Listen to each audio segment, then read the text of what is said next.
ఆచి చికెన్ మసాలా. దేశ రాజధాని ఢిల్లీలో విద్యార్థులపై జరుగుతున్న దౌర్జన్యాలకు కేంద్ర ప్రభుత్వ వైఖరికి నిరసనగా ప్రతిపక్ష ఎంపీల పార్లమెంట్ ప్రాంగణంలో నల్ల దుస్తులు ధరించి నిరసన వ్యక్తం చేశారు. పార్లమెంట్ వేదికగా ప్రతిపక్ష నేతలందరూ ఏకమై కేంద్ర ప్రభుత్వానికి వ్యతిరేకంగా నినాదాలు చేశారు. ఢిల్లీలో విద్యార్థుల ఆందోళన పట్ల కేంద్ర ప్రభుత్వం వ్యవహరిస్తున్న తీరుకు నిరసనగా తమంతా నల్ల దుస్తులు ధరించామని తెలిపారు. దేశంలోని విద్యార్థులపై అన్యాయం జరుగుతున్నా పట్టించుకోకపోవడం, విమర్శలు వెల్లువెత్తుతున్న కేంద్ర విద్యాశాఖ మంత్రి ధర్మేంద్ర ప్రధాన్ ను పదవిలో కొనసాగించడంపై తీవ్ర అభ్యంతరం వ్యక్తం చేశారు.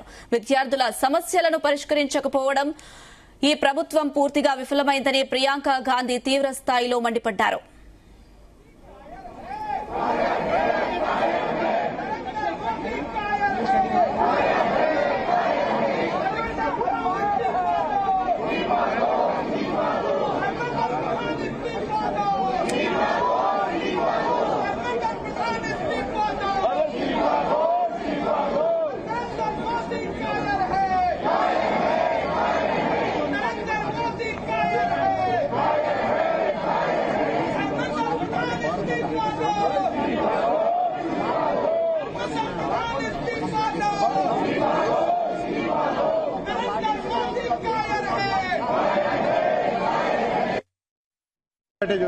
अपन वो आपका पता है मेरा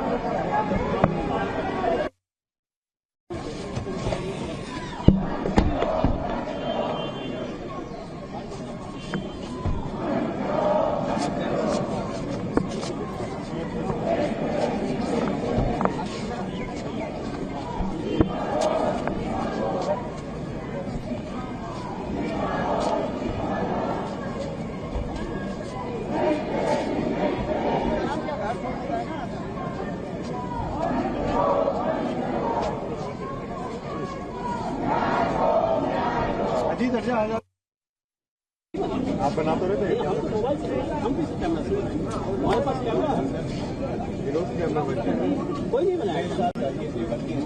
हम स्टूडेंट्स के साथ हैं और उनकी आवाज उठा रहे हैं।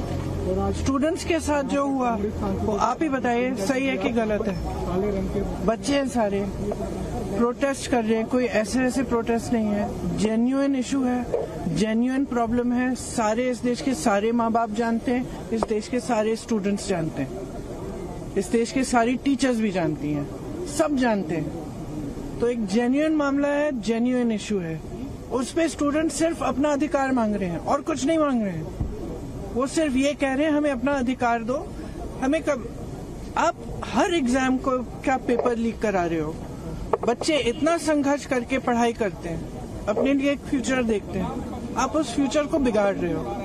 आपने पूरी एजुकेशन बजट का क्या, आपने 1.4 लाख करोड़ पूरी एजुकेशन बजट है पूरे देश के यूथ के लिए, और अडानी जी और अंबानी जी को आप 16 लाख करोड़ आप मुफ्त में लोन माफी कर रहे हो।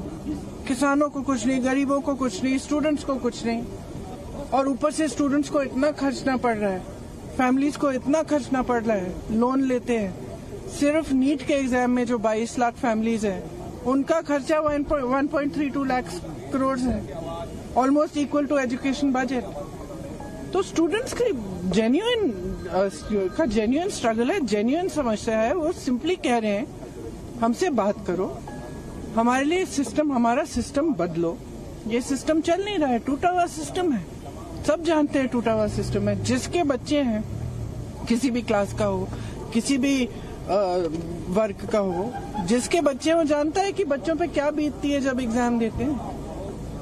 और आप सोचिए कि 26, 27, 28 साल के बच्चे बार बार एग्जाम दे रहे हैं, बार बार पेपर लीक हो रहा है, अपनी नियुक्ति का वेट कर रहे हैं, नियुक्तियां नहीं हो रही हैं, तो फ्यूचर तो बर्बाद हो रहा है ना सबका। ऊपर से आप जॉब्स क्रिएट नहीं कर रहे हो। प्रदर्शन को अलोकतांत्रिक बता रहे हैं। हमारा प्रोटेस्ट अलोकतांत्रिक है।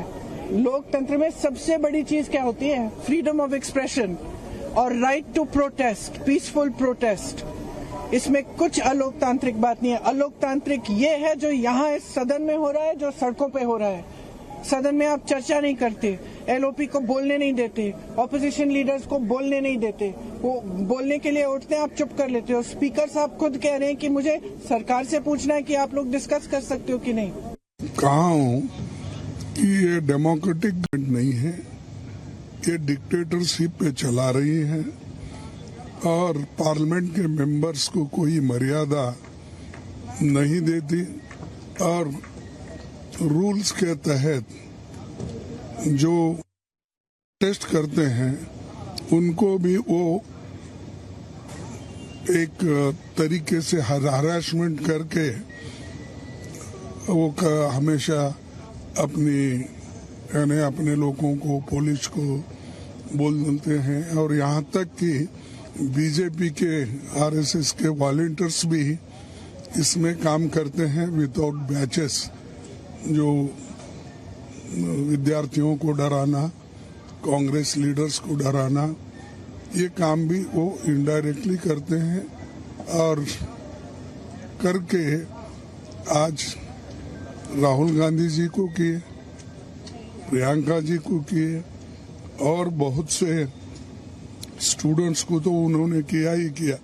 लेकिन हमारे जो बड़े नेता हैं उनको कुचलने की कोशिश अगर आप करेंगे फिर लाखों में लोग उठेंगे, फिर उस वक्त तुम कंट्रोल नहीं कर पाएंगे। और हम डरने वाले लोग नहीं हैं, हम लड़ते रहेंगे।